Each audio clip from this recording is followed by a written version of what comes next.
If you're feeling anxious or isolated, or like you're always one step behind socially, I want to talk to you about a character almost no one takes seriously, but should. Kermit the Frog. And before you click away, hear me out. With the new Muppet movie out on Disney+, Kermit is being laughed off again as soft, awkward, or too nice. But if you actually watch what Kermit does under pressure, he's one of the clearest models we have for how a man survives anxiety, rejection, and chaos without becoming bitter or cruel. Welcome back to Good Men Explained, where we look at male heroes and legends not to shame you, not to criticize you, but to give you tools you were never handed. Look, I get it. I'm not a guy, but I've spent my life in male-dominated spaces, army intelligence, high-pressured sales, classrooms full of young men quietly struggling. I don't moralize men's behavior, I study patterns. And the pattern I see over and over is this. Good men don't fail because they're weak. They fail because they were never shown a healthy model for staying open in a harsh world. Kermit is that model. Let me talk directly to you for a second. Maybe you're smart, maybe you're thoughtful, maybe you feel things deeply, but you don't always know where to put those feelings. You walk into social situations already tense, already bracing. You try. Sometimes it works, sometimes it really doesn't. And when it doesn't work, it feels personal. Here is why Kermit matters. In the Muppet movie, Kermit is constantly overwhelmed. Everything goes wrong. Plans fall apart. People talk over him. Characters storm off. He's blamed for things that he doesn't cause. There's a scene where everything is loud and chaotic, and Kermit is literally trying to keep the group from splintering. Watch his face. He's stressed. He's tired. But he doesn't harden. He takes a breath and says something like, okay, let's slow down. We'll figure this out. That moment is not weakness. It is emotional regulation under pressure.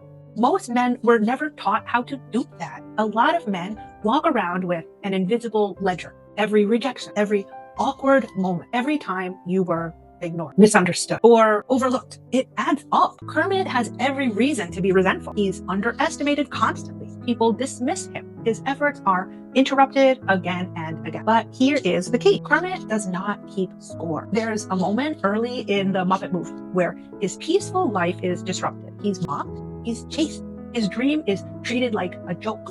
And instead of saying, see, this is why I shouldn't try, Kermit says, okay, what's next? That mindset is the difference between anxiety that calcifies and anxiety that loosens. If you replay hurts over and over in your head, your nervous system never gets a break. Kermit moves forward without erasing what hurt him. That's resilience, not denial. Let's talk about the scariest thing for most men, looking stupid. Kermit looks foolish all the time. He admits confusion. He says he doesn't know how things will work out. He openly asks for help.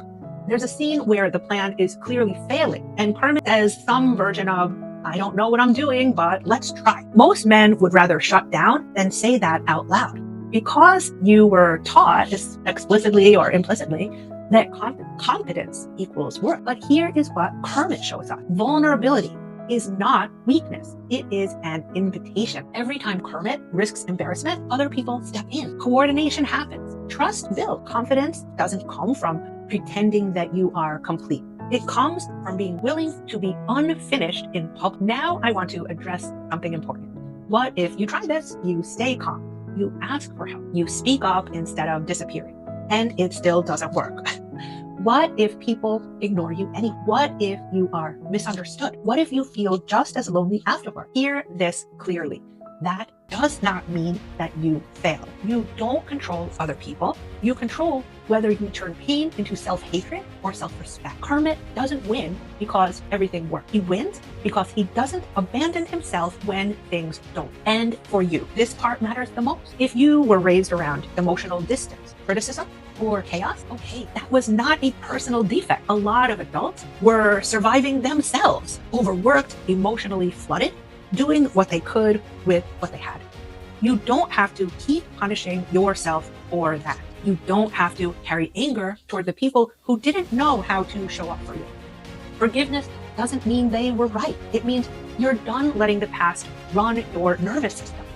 Here is the hardest truth, and the one that frees you.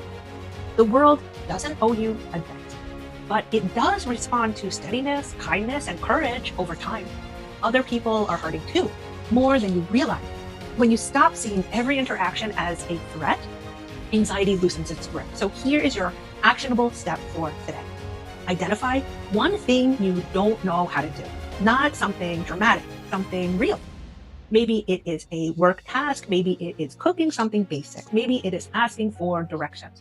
Maybe it's navigating a social moment that you usually avoid. Go to someone and say these exact words. I don't know how to do this. Can you teach me? That is the Kermit move. If it works, you build a connection. If it doesn't, you still chose courage over armor. Don't build a castle to hide who you are. Be brave enough to be seen. If this helped, even a little, subscribe to Women Explain. We are here to give you models you were never shown from characters you already know. You're not broken, you are unfinished, and that's allowed.